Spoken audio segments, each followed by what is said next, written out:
প্রিয় শিক্ষার্থী, ব্যবসা সংগঠন ও ব্যবস্থাপনা ক্লাসে তোমাদেরকে স্বাগত। তোমাদের সাথে আছি আমি জেবুন্নেসা, প্রভাষক, ব্যবস্থাপনা বিভাগ, বড়মা ডিগ্রি কলেজ। আজকে আমরা পড়ব ব্যবসা সংগঠন ও ব্যবস্থাপনা দ্বিতীয় পত্রের প্রথম অধ্যায় ব্যবস্থাপনা ধারণার সম্পর্কে। আজকে হচ্ছে আমাদের এটা সম্পর্কে দ্বিতীয় ক্লাস। আগে আমরা এটা সম্পর্কে এই চ্যাপ্টার সম্পর্কে কিছু আলোচনা করেছিলাম। আজকে আলোচনা থেকে আমরা জানতে পারবো ব্যবস্থাপনার সংজ্ঞা, যদিও সংজ্ঞাটা আমি আগে তোমাদেরকে দেখিয়েছি। তারপর আজকে আবার একটু আলোচনা করব। তারপর হচ্ছে ব্যবস্থাপনার কার্যাবলী ব্যাখ্যা করব, আর ব্যবস্থাপনা কি পেশা এটা সম্পর্কে তোমরা জানবে, এবং ব্যবস্থাপনা কি সার্বজনীন সেটাও তোমরা ব্যাখ্যা করতে পারবে। আসো তাহলে, ব্যবস্থাপনা কি?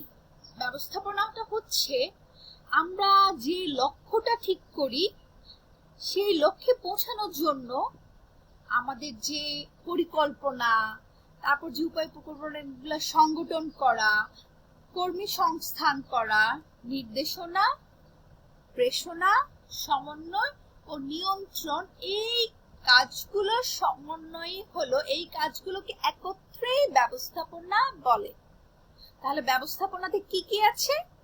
পরিকল্পনা, সংগঠন, কর্মী সংস্থান, নির্দেশনা, প্রেষণা, সমন্বয় ও নিয়ন্ত্রণ, এই 7টা কাজ একত্রেই হলো ব্যবস্থাপনা।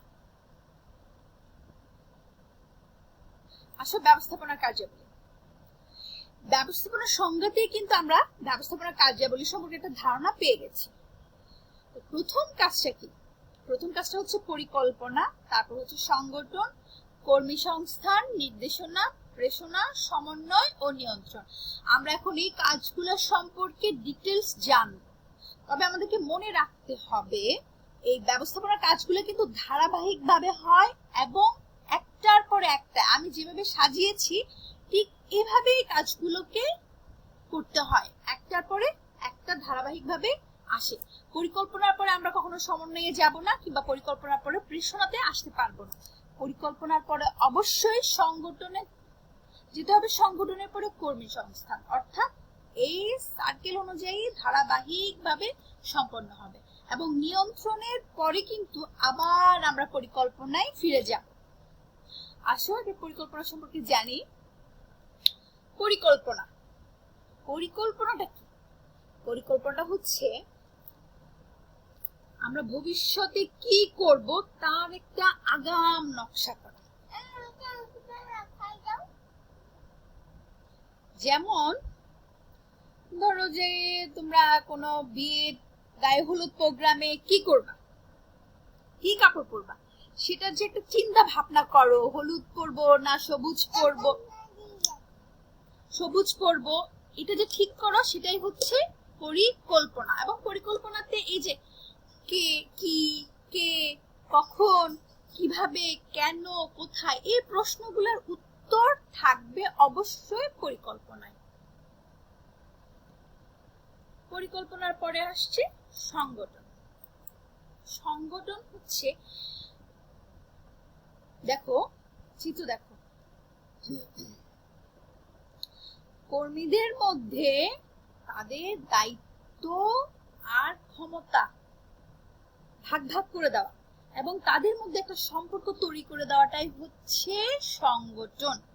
অর্থাৎ আমার যে উপায় উপকরণগুলো লাগবে ওগুলো জোগাড় করা, তারপরে আমাদের যে দায়িত্ব দেওয়া হয়েছে আমরা কার কাছে জবাবদিহি করব, কে কার অধীনে থাকবে, এইগুলা ঠিক করাটাই হচ্ছে সংগঠন।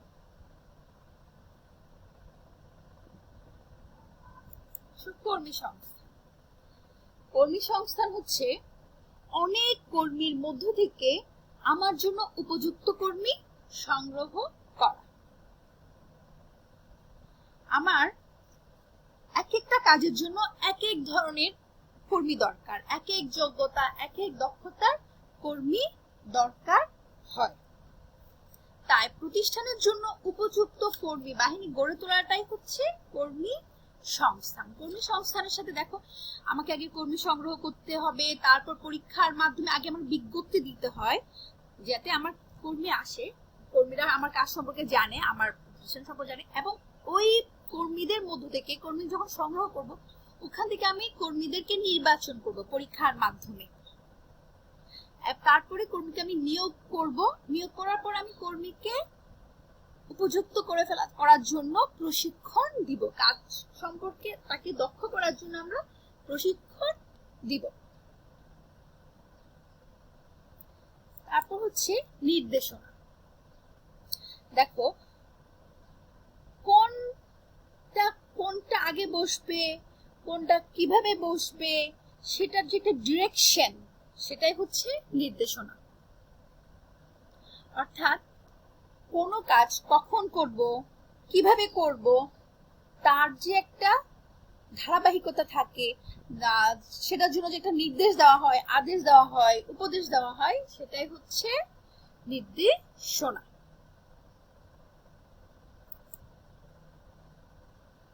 প্রেষণা।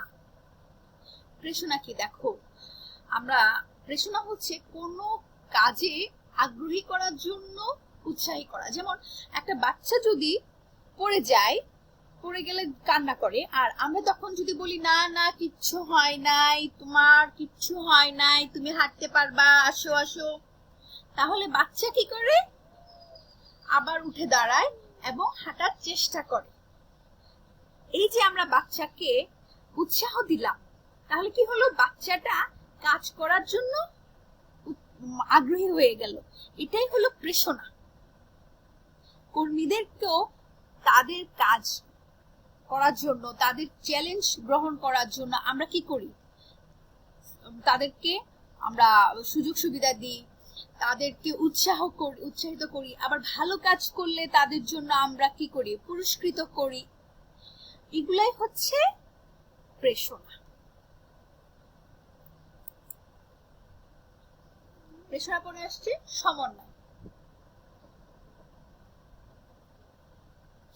সমন্বয় হচ্ছে এই যে আমার প্রতিষ্ঠানে বিভিন্ন বিভাগ থাকে, ক্রয় বিভাগ, উৎপাদন বিভাগ, বিক্রয় বিভাগ, বিজ্ঞাপন বিভাগ, এই যে বিভিন্ন ধরনের বিভাগগুলো থাকে, এই বিভাগগুলোর কাজগুলো এবং কর্মীদের মধ্যে যদি কোনো সমন্বয় না থাকে, কর্মীদের মধ্যে যদি যোগাযোগ সুষ্ঠুতা না থাকে, তাহলে তো আমার কাজটা, আমি আমার লক্ষ্যে পৌঁছাতে পারবো না, আমার কাজটাও ঠিক মতো হবে না। তাই প্রতিষ্ঠানের যে কর্মী আছে, বিভিন্ন বিভাগ উপবিভাগগুলো থাকে, তাদের মধ্যে কার্যকর যোগাযোগ স্থাপন করাটাই হচ্ছে সমন্বয়। কারণ আমার উৎপাদন করবো, আমি এত লাখ আমি উৎপাদন করবো, এত মেট্রিক টন আমার উৎপাদন আছে, তাহলে আমাকে ম্যাটেরিয়ালস গুলা, আমার কাঁচামাল গুলা কিনতে হবে। তাহলে কিনবে কে? ক্রয় বিভাগ। তাহলে আমাকে অবশ্যই আমার উৎপাদনের লক্ষ্য অনুযায়ী আমি উপকরণগুলো কিনবো, কার মাধ্যমে? ক্রয় বিভাগের মাধ্যমে। তারপর আমরা বিজ্ঞাপন দিব, সেটা আমার বিজ্ঞাপনকে জানাতে হবে যে আমরা এই প্রোডাক্টগুলো উৎপাদন করেছি, আমাদের এই নতুন আইটেম আসছে, আমরা জুস আনছি একটা নতুন ধরনের, আমরা এটা মার্কেটে ছাড়বো, লঞ্চ করব, তাহলে এটা জানাতে হবে বিজ্ঞাপনের মাধ্যমে। তারপর বিভাগ সেটা করবে। আর তাই এই যে প্রত্যেকটা বিভাগের মধ্যে কি থাকবে? যোগাযোগ থাকবে। ওদের লক্ষ্যে, আমাদের লক্ষ্যে পৌঁছানোর জন্য সবাইকে একসাথে কাজ করতে হবে। এই আসো এবার নিয়ন্ত্রণ। আমার ব্যবস্থাপনার সর্বশেষ কাজ হচ্ছে নিয়ন্ত্রণ। নিয়ন্ত্রণ আমরা যে একটা পরিকল্পনা করেছি, এত মেট্রিক টন উৎপাদন করব, সেই উৎপাদন করতে পারছি কিনা, সেই পরিমাণ লক্ষ্যে পৌঁছাতে পারছি কিনা, সেই অনুযায়ী কাজ হচ্ছে কিনা তা তদারকি করা। আবার ধরো যে 10 লাখ মেট্রিক টন উৎপাদন করার কথা ছিল, 9 লাখ হয়েছে, আমার কেন 9 লাখ হলো? কোথায় কোথায় আমার ভুল হলো, ত্রুটি বিচ্যুতি, মানে আমার ভুল কেন হলো, এটা না হওয়ার জন্য কি করতে হবে, এই ব্যবস্থা গ্রহণ করাটাই হচ্ছে নিয়ন্ত্রণ। নিয়ন্ত্রণ মানে হচ্ছে নট কন্ট্রোল। নিয়ন্ত্রণ মানে হচ্ছে আমার পরিকল্পনা অনুযায়ী কাজ হচ্ছে কি না সেটা দেখা এবং ভুল হলে সেটা সংশোধন করা, এটাই হচ্ছে এই সার্বিক কাজগুলো মিলে হচ্ছে আমার নিয়ন্ত্রণ। তাহলে আমরা এখন ব্যবস্থাপনার কার্যাবলীগুলো সম্পর্কে জানলাম। যদি তোমাদের বুঝতে সমস্যা হয় তোমরা স্লাইডগুলোও দেখবে, একটু আবার আমাকে নক করো। আসলে এবার আমরা যাই ব্যবস্থাপনা কি একটি পেশা সেটা জানার জন্য। দেখো, ব্যবস্থাপনা কি একটি পেশা? আমার পেশা কি? পেশা হচ্ছে যেটা সামাজিকভাবে গ্রহণযোগ্য, নৈতিকতার মানদণ্ডে উন্নীত এবং আইনের দ্বারা স্বীকৃত। যেমন ডাক্তার, এটা কি সবাই গ্রহণ করছে, টিচার সবাই সামাজিকভাবে গ্রহণ করছে। তারপর অবশ্যই এটা নৈতিকতার মানদণ্ডে উন্নীত এবং আইনও এটাকে কি দিয়েছে, স্বীকৃতি দিয়েছে। কেউ যদি বলে আমি চোরা কারবারি করব, আমি মদের ব্যবসা করব, আমরা খারাপ কিছু করব, তাহলে সেটা তো আইন স্বীকৃতি দেয় না। এবং চুরি করা, এটাও তো সামাজিকভাবে, চুরি কোনো পেশা হতে পারে না, কারণ সামাজিকভাবে মানুষ এটা গ্রহণ করে না। এটা অবশ্যই অনৈতিক একটা কাজ চুরি করা, তাহলে এটা কখনো পেশা হতে পারে না। তাহলে দেখো পেশার যে বৈশিষ্ট্যগুলো আছে সেটার বৈশিষ্ট্যগুলো তোমরা দেখো। নির্দিষ্ট পেশার ক্ষেত্রে বিশেষায়িত জ্ঞান থাকতে হবে।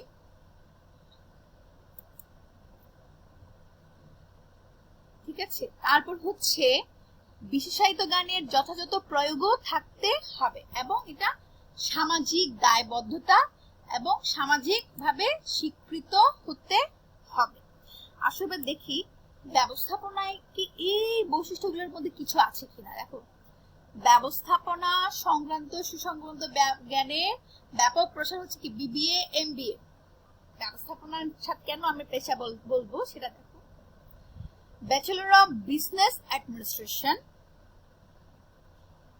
মাস্টার্স অফ বিজনেস অ্যাডমিনিস্ট্রেশন, অবশ্যই এইগুলা ব্যবস্থাপনা সংক্রান্ত জ্ঞান। এবং ব্যবস্থাপনার যে একটা সংঘ থাকে, সেই সংঘটা হচ্ছে যেমন AMA, American management association, American bankers association, এগুলো হচ্ছে ব্যবস্থাপনা সংঘ। আমার আমার পেশাতে অবশ্যই সংঘ থাকে, যেমন ইঞ্জিনিয়ারদের একটা সংঘ আছে, ডাক্তারদের একটা সংঘ আছে। তোমরা দেখবে ডাক্তারদের উপর কোনো কিছু হলেই সাথে সাথে ডাক্তারদের সংগঠন কি করে, এই কাজ করব না এরকম একটা করে ওদের। ঠিক তেমনি ব্যবস্থাপনারও কিছু সংঘ আছে। আর ব্যবস্থাপনা পেশাদার উপদেষ্টা উপস্থিতি, যেমন ব্যবস্থাপনার কোনো কাজ করার জন্য তোমার উপদেষ্টা থাকে যারা তোমাকে কি করে, নির্বাহী, যারা তোমাকে পরামর্শক হিসেবে কাজ করে।